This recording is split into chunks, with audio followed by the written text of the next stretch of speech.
अभी हमने पढ़ा कि दो समीकरणों का ग्राफ किस प्रकार से बनाया जाता है और ग्राफ के माध्यम से उन समीकरणों का हल किस प्रकार से ज्ञात किया जाता है। इस चीज के बारे में हमने बात की कि जहां दो समीकरणों के ग्राफ एक दूसरे को प्रतिच्छेद करते हैं, जो उनका कॉमन पॉइंट होता है वो उनका हल होता है। तो अब आप इन तीन उदाहरणों पर एक बार विचार कीजिए।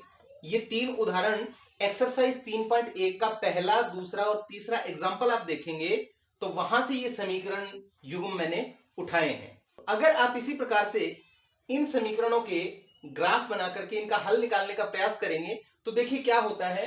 आप एग्जाम्पल नंबर 1 का ग्राफ देखिए। आकृति 3.2 आपको नजर आएगी आपकी बुक में। इस आकृति में ये आपके पहले समीकरण का ग्राफ आपको नजर आ रहा है x माइनस 2y बराबर 0 का, और इसी प्रकार से ये जो लाइन है ये ग्राफ है 3x प्लस 4y बराबर 20 का। तो ये दोनों ग्राफ आप यहां देख रहे हैं कि एक बिंदु Q पर एक दूसरे को प्रतिच्छेद कर रहे हैं। यहां देखिए ये Q बिंदु है, यहां प्रतिच्छेद कर रहे हैं।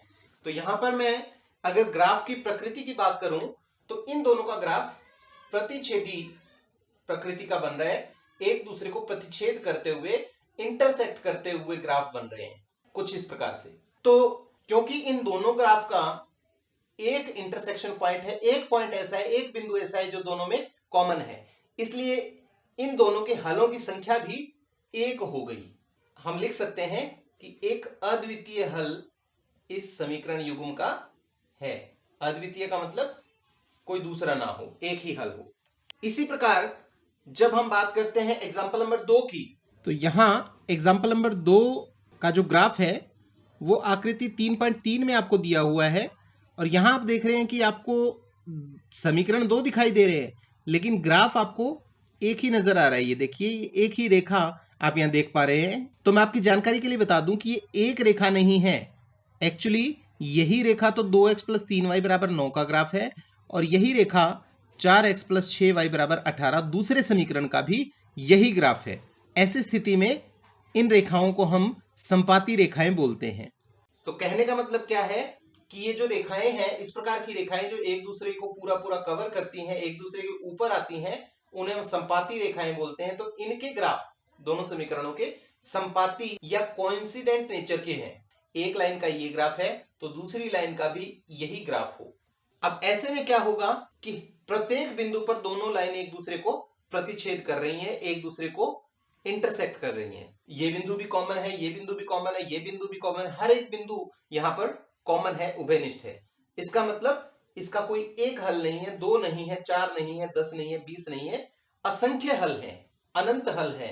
हम इस स्थिति में लिख सकते हैं कि अनंततः अनेक हल यहां पर निकलेंगे। इसके बाद हम तीसरे उदाहरण की बात करते हैं। इसका जो ग्राफ है वो आकृति 3.4 में दर्शाया गया है। जो ग्राफ इन दोनों समीकरणों का बनेगा वो कुछ इस प्रकार से बनेगा। पहला समीकरण x प्लस 2y माइनस 4 बराबर 0, उसका ये ग्राफ बनेगा, और दूसरे समीकरण का जो ग्राफ बनेगा वो ये बनेगा 2x plus 4y minus 12 equal to 0 का। तो यहां आप देख रहे हैं कि दोनों के ग्राफ एक दूसरे के समानांतर बन रहे हैं। तो ऐसी स्थिति में क्या हो रहा है, हम देखते हैं कि जहां ये काटेंगे, एक दूसरे को प्रतिच्छेद करेंगे, वो इनका हल होगा। लेकिन यहां आप देखिए कि जब पैरेलल ग्राफ हैं, समांतर हैं एक दूसरे के, तो वो काटेंगे कहां? समांतर रेखाएं तो कहीं नहीं काटती एक दूसरे को। इसका मतलब इनका कोई कॉमन पॉइंट नहीं होगा, और कॉमन पॉइंट नहीं होने का मतलब इसका कोई हल भी नहीं होगा। इस स्थिति में हम लिखेंगे कि समीकरण युग्म का कोई हल नहीं है। तो कुल मिला के हमारे पास 3 स्थितियां उत्पन्न होती हैं। या तो प्रतिच्छेदी प्रकार का ग्राफ बनेगा, दोनों ग्राफ एक दूसरे को एक ही बिंदु पर प्रतिच्छेद करेंगे, उसकी वजह से एक अद्वितीय हल होगा, या फिर दोनों के ग्राफ संपाती होंगे, प्रत्येक बिंदु पर प्रतिच्छेद करते हुए नजर आएंगे। ऐसी स्थिति में उस समीकरण युग्म के अनंत हल होंगे, अनेक हल हम कह सकते हैं। और तीसरी स्थिति में क्या होगा कि ग्राफ समांतर होंगे और उसका कोई हल नहीं होगा। इस समीकरण युग्म और इस समीकरण युग्म को हम संगत समीकरण युग्म भी कह सकते हैं। संगत का अर्थ है कि जिसका हल हो। ये भी संगत है और ये भी संगत समीकरण युग्म है। लेकिन ये जो समीकरण युग्म आपको नजर आ रहा है, इसका कोई हल नहीं है, तो इसे हम असंगत समीकरण युग्म कहेंगे। ये चीज आपसे एक्सरसाइज 3.2 के तीसरे प्रश्न के अंदर पूछी गई है कि दिए हुए दो समीकरण संगत हैं या असंगत हैं। संगत हैं तो आप उनके हल ज्ञात कीजिए, क्योंकि संगत हैं तो इसका मतलब उनके हल हैं, असंगत हैं तो उनके हल ही नहीं है। अगर संगत हैं तो ग्राफ विधि से उनके हल ज्ञात करके बताइए। तो ये तो हो गया समीकरणों की ग्राफ के आधार पर उसके बारे में बताना कि उसके कितने हल होंगे, होंगे या नहीं होंगे। अब हम बात करते हैं कि ग्राफ विधि जो है वो थोड़ी सी लंबी पड़ती है, आपको टाइम लगता है ग्राफ बनाने में। तो क्या कोई ऐसा तरीका है कि बिना ग्राफ बनाए हम इन समीकरणों के बारे में डिक्लेयर कर सकें, प्रेडिक्ट कर सकें कि इस समीकरण का तो एक अद्वितीय हल होगा, इन समीकरणों के अनेक हल होंगे और इनके कोई हल नहीं होंगे? क्या हम सीधा इनको देख के बता सकते हैं? तो इसका मैं आपको एक तरीका बताता हूं। देखिए, पूरे चैप्टर के दौरान आपको दो चर वाले दो रैखिक समीकरण हर क्वेश्चन में मिलेंगे। तो हम उनको सामान्य रूप में इस प्रकार से लिख लेते हैं, a1x plus b1y plus c1 बराबर 0, और दूसरे समीकरण को मैं a2x plus b2y plus c2 बराबर 0 इस प्रकार से लिख लेता हूं, क्योंकि देखिए हर समीकरण में x की टर्म, y की टर्म और एक कांस्टेंट टर्म आएगी ही आएगी।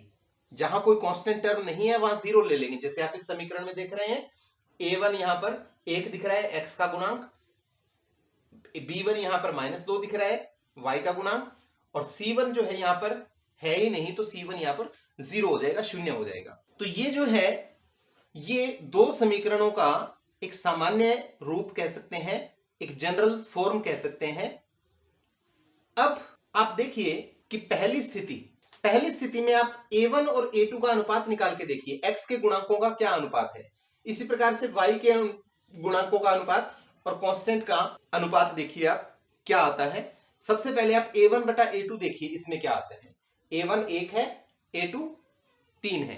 तो a1 बटा a2 आपने करके देखा, वो आया 1 बटा 3, और b1 बटा b2 आप करेंगे तो आएगा -2 बटा 4। क्या दोनों बराबर हैं? नहीं, ये दोनों बराबर नहीं है। तो यहां पर एक संबंध इन दोनों के गुणांकों के बीच में निकल के आता है कि a1 बटा a2 और b1 बटा b2 जो है वो बराबर नहीं है। ऐसी स्थिति में क्या होगा? समीकरण युग्म का एक अद्वितीय हल होगा। इसी प्रकार से इसकी बात करते हैं। यहां देखिए a1 बटा a2 2 बटा 4 आ रहा है। यहां से देखिए a1 बटा a2 किया तो 2 बटा 4 आ रहा है, b1 बटा b2 करेंगे तो वो 3 बटा 6 आ रहा है, और c1 बटा c2 करेंगे तो वो -9 बटा -18 आ रहा है।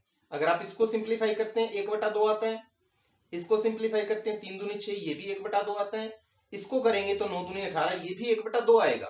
कहने का मतलब क्या हुआ कि इस स्थिति में a1 बटा a2, b1 बटा b2 और c1 बटा c2 तीनों चीजें बराबर हैं।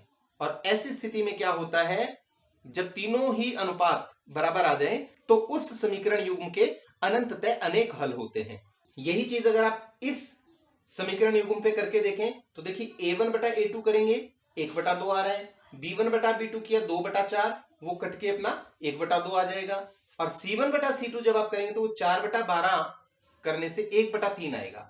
मीन्स a1 बाई a2 और b1 बाई b2 तो है सेम, लेकिन जो c1 बाई c2 है वो है डिफरेंट, वो अनइक्वल है। तो इस प्रकार से क्या हुआ कि हमारे पास तीन अलग अलग स्थितियां आ गई, तीन अलग अलग केसेस आ गए। इन केसेस के आधार पे हम बता सकते हैं कि दिए हुए समीकरण युग्म के कितने हल हैं और उसका ग्राफ किस प्रकार का बनेगा। यहां देखिए इस पूरी टेबल के अंदर हमने तीन चीजों के बारे में डिस्कशन किया है कि ग्राफ कैसा बनेगा, हलों की संख्या कितनी होगी और गुणांकों के बीच में संबंध क्या होगा। ये जो हमने अनुपात निकाले हैं, इन अनुपातों का क्या संबंध होगा। तो अगर आपको इन तीनों में से एक चीज के बारे में पता है तो बाकी दो चीजों के बारे में आप बता सकते हैं। आपको किसी ने कहा कि संपाती ग्राफ है तो आप बताइए कितने हल होंगे, आप कहेंगे अनंततः अनेक हल होंगे। वो आपसे पूछे कि गुणांकों में क्या संबंध होगा तो आप कहेंगे a1 by a2, b1 by b2 और c1 बाई c2 तीनों बराबर हैं। आपको कह दिया कि एक अद्वितीय हल होने के लिए क्या जरूरी है, आप कहेंगे कि गुणांकों में तो ये संबंध होना चाहिए, और अद्वितीय हल है तो उसका ग्राफ आपसे पूछ लिया जाए तो प्रतिच्छेदी। कहने का मतलब क्या है कि इनमें से तीनों में से एक चीज आपको पता है तो बाकी दो चीजों के बारे में आप इजीली बता सकते हैं। तो ये एक्सरसाइज 3.2 जो है वो इसी चर्चा पर आधारित है। आप इस एक्सरसाइज को कंप्लीट करें। इससे अगला वीडियो जो हम आपके लिए लेके आएंगे उसमें हम इस ग्राफ विधि के अलावा कुछ और हमारे पास विधियां हैं उनके बारे में चर्चा करना प्रारंभ करेंगे। तो तब तक के लिए have a good time. Thank you so much.